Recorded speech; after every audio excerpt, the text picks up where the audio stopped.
O planeta Terra tem 70% de sua superfície coberta por água, mas dessa porcentagem, apenas 3% de todos os recursos hídricos existentes no planeta são de água doce própria para o consumo. Ainda assim, cerca de 1/3 da população mundial não tem acesso à água tratada.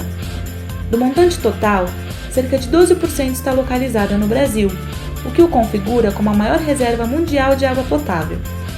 Cerca de 82,8% da água no território brasileiro é destinada à agricultura e pecuária, 6,7% à indústria e 10,6% ao abastecimento humano. No entanto, estima-se que 40% de água tratada no Brasil é desperdiçada após o tratamento. Em relação à concentração dos recursos hídricos, é possível notar com os dados que a distribuição da água no Brasil é naturalmente desigual, de modo que nas áreas menos povoadas do país se concentra a maior parte dos recursos hídricos. Com o crescimento populacional nas grandes cidades e a degradação decorrente das atividades industriais, agropecuárias, de mineração e de ocupação urbana, cada vez mais a qualidade das águas fica ameaçada, e por esse motivo foi criada a Lei das Águas no Brasil, visando garantir o direito de todos os brasileiros ao acesso à água, seguindo 6 princípios fundamentais. A água é um bem de domínio público. A água é um recurso natural limitado dotado de valor econômico. Em situação de escassez, o uso prioritário dos recursos hídricos é o consumo humano e o consumo animal para a pecuária. A gestão dos recursos hídricos deve sempre proporcionar o uso múltiplo das águas. A bacia hidrográfica é a unidade territorial para a implementação da política nacional e a atuação do Sistema Nacional de Gerenciamento de Recursos Hídricos. A gestão de recursos hídricos deve ser descentralizada e contar com a participação do poder público, dos usuários e das comunidades. A Lei das Águas lançou o Sistema Nacional de Gerenciamento de Recursos Hídricos, que cuida do planejamento e gestão das nossas águas, no caso, uma gestão descentralizada, democrática e participativa que busca beneficiar o maior número possível de pessoas. Essas leis, quando cumpridas, podem garantir o bom funcionamento e qualidade das águas nas bacias hidrográficas brasileiras, sendo uma bacia hidrográfica o que corresponde a uma região que compreende diversos cursos d'água, convergindo para um rio principal, cujas águas são despejadas por uma única foz. O ser humano está presente nesse cenário com todas suas atividades utilizando a água de diversas maneiras. Assim, muito mais que um sistema natural de águas, uma bacia hidrográfica é um grande sistema social, econômico e ambiental.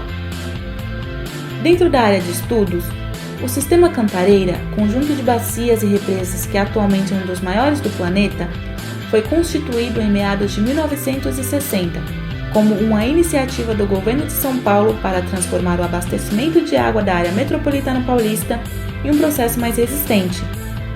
O Sistema Cantareira produz hoje metade da água consumida pelos 19 milhões de habitantes da região metropolitana de São Paulo, ou seja, 33 metros cúbicos por segundo.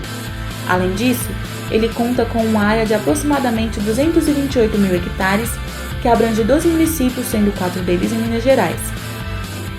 Uma das bacias hidrográficas pertencentes ao sistema é a do Alto do Tietê, que foi dividida em 6 sub-regiões, sendo elas Tietê Cabeceiras, Billings Tamanduateí, Penha Pinheiros, Cotia Guarapiranga, Juqueri Cantareira e Pinheiros Pirapora. Os principais reservatórios existentes na bacia são Paraitinga, Ribeirão do Campo, Ponte Nova, Biritiba Mirim, Jundiaí, Taiaçupeba, Billings, Guarapiranga, Pirapora, Paiva Castro e Pedro Beite. Essa bacia abastece os municípios de Caieiras, Franco da Rocha e Francisco Morato, tendo como rio Juqueri o grande afluente para a represa Paiva Castro. No entanto, por ter uma extensa e adensada ocupação urbana, gera riscos extremamente altos de poluição e contaminação dos mananciais localizados nas bacias. O deslocamento da população de baixa renda para as zonas periféricas agrava a degradação ambiental pela expansão desordenada, geralmente com a ocupação das várzeas e das cabeceiras dos cursos d'água. Frente à nítida importância dos mananciais, o Estado de São Paulo vem realizando a implantação de políticas públicas que visam a proteção dos recursos hídricos, principalmente por meio de normas de uso de ocupação do solo, fiscalização, monitoramento e ações para a conscientização da população, como programas e obras para a implantação de infraestrutura sanitária em áreas de proteção. A segunda bacia dentro do sistema Cantareira é a dos rios Piracicaba, Capivari e Jundiaí, que tem uma área de aproximadamente 15.320 km², sendo 92% dessa área no estado de São Paulo e os outros 8% em Minas Gerais. Com aproximadamente 5 milhões de habitantes, a região é considerada uma das mais importantes do Brasil, devido ao seu desenvolvimento econômico que representa cerca de 7% do Produto Interno Bruto Nacional. Nas bacias PCJ, encontram-se 5 regiões de governo do estado de São Paulo, sendo elas Campinas, Jundiaí, Piracicaba, Limeira e Bragança Paulista, as quais constituem níveis de gestão político-administrativa intermediários entre a região administrativa e os municípios.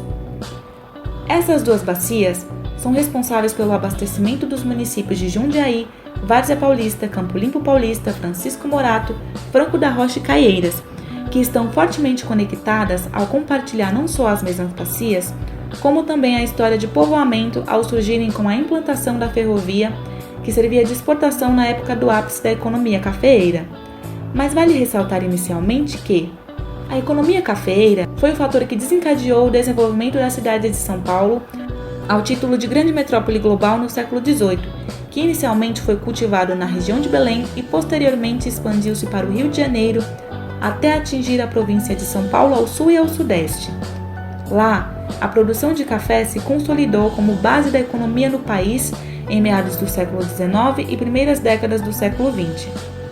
Com isso, a produção do café proporcionou a construção da Estrada de Ferro São Paulo Railway, também conhecida como Estrada de Ferro Santos Jundiaí, que serviu para escoar o produto de exportação brasileiro e também levou ao surgimento, dinamização e crescimento das cidades como Caieiras, que conquistou sua emancipação em 1958 e foi elevada à categoria de município, Franco da Rocha, que cresceu após ser vendido para a Estrada de Ferro São Paulo Railway em 1866, mas desde 1908 a cidade já sofria com as enchentes e, mesmo assim, foi elevada a distrito do município de Mairiporã em 1934, tornando-se uma cidade autônoma apenas em 1944.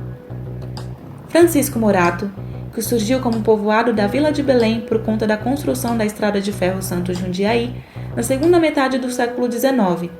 E como as leis brasileiras não permitiam que houvesse no país 2 cidades com o mesmo nome, Belém e Belém do Pará, a cidade paraense conservou seu nome por ser mais antiga e ser a capital de um estado, e em 1954 foi sugerida que a antiga Vila de Belém recebesse o nome de Francisco Morato, no qual se tornou um município individual ao se emancipar de Franco da Rocha em 1965. Campo Limpo Paulista, que com o mesmo surgimento sob a Estrada de Ferro em 1867, passou a buscar sua emancipação pelo descontentamento dos moradores com a administração central de Jundiaí, que não atendia convenientemente o distrito que foi alcançado em 1965. Várzea Paulista, que conseguiu sua elevação para Distrito Secundino Veiga em 1954, mas ainda assim era considerado um bairro da atual Jundiaí, e só conseguiu ser elevado a município de Várzea Paulista em 1965. E por fim Jundiaí, que assim como as cidades anteriores, também teve papel importante na construção da Estrada de Ferro Santos Jundiaí e na exportação do café, no qual foi elevada à categoria de cidade em 1865. Ainda diante deste contexto ferroviário, vale destacar que há uma proposta atual de projeto de trem regional que interligaria as principais capitais localizadas na macrometrópole de São Paulo até 2020. A ferrovia visa o desenvolvimento econômico e industrial, além de se mostrar como uma alternativa para a resolução do intenso movimento pendular entre os municípios da área devido à sua maior velocidade e regularidade em relação à malha já consolidada. O tempo se passou e as cidades cresceram. Em relação à densidade demográfica, Jundiaí e Campo Limpo Paulista se destacam por terem cerca de 1 habitante por quilômetro quadrado. Por outro lado, Várzea Paulista e Francisco Morato têm cerca de 1/4 da população de Jundiaí. Diante das cidades e regiões cortadas pelo projeto de trem regional, a Companhia de Saneamento Básico do Estado de São Paulo é responsável pelo abastecimento dos municípios de Várzea Paulista, Campo Limpo Paulista, Francisco Morato, Franco da Rocha e Caieiras, e apenas Jundiaí é abastecido pelo Departamento de Água e Esgoto. Entretanto, o saneamento básico está diretamente ligado à economia de um município, pois assim pode investir em infraestrutura e melhorias urbanas, tendo um percentual de esgoto a céu aberto quase nulo. Por esse motivo, Jundiaí, que possui um PIB muito elevado, não tem grandes problemas com a rede pública de esgoto. Em contraponto, isso infelizmente não ocorre em Franco da Rocha, por exemplo, porque o município tem o maior percentual da área estudada com esgotos a céu aberto, e por isso não é surpresa que este município seja tão precário em rede de esgoto, o que obrigou os moradores a fazer sua própria rede de esgoto em alguns pontos para evitar lixo dentro das casas. Frente aos municípios em questão, há um ponto crítico em relação aos alagamentos, pois as cidades de Caieiras, Franco da Rocha e Francisco Morato sofrem com as inundações frequentes que lá ocorrem. As mesmas ocorrem por diversas razões. Uma delas não natural é a abertura das comportas da represa Paiva Castro, onde, segundo a Sabesp, a grande quantidade de água das chuvas no reservatório poderia romper com a barragem e provocar piores tragédias. Além disso, há também os fatores naturais, no caso, as fortes e frequentes chuvas que alagam facilmente as cidades. E isso se intensifica ainda mais visto que elas contêm muitos córregos a céu aberto, proximidade de vários cursos d'água, junto à topografia aliada, já que as cidades ficam no mesmo nível do rio Juqueri. Diante das problemáticas encontradas nos municípios citados com maiores deficiências da área de estudo, fica claro que o melhor planejamento do saneamento básico e uma maior atenção para esses locais, junto às precauções nos casos de futuras enchentes e dias da abertura das comportas, são medidas extremamente necessárias. Tais medidas não só poderiam melhorar a condição dos moradores frente às situações de contingenciamento que gera tantos transtornos, como também a possível escassez profunda destes recursos que gera graves problemas à população dependente, evitando problemas futuros de maior escala, como também os já existentes na região metropolitana de São Paulo.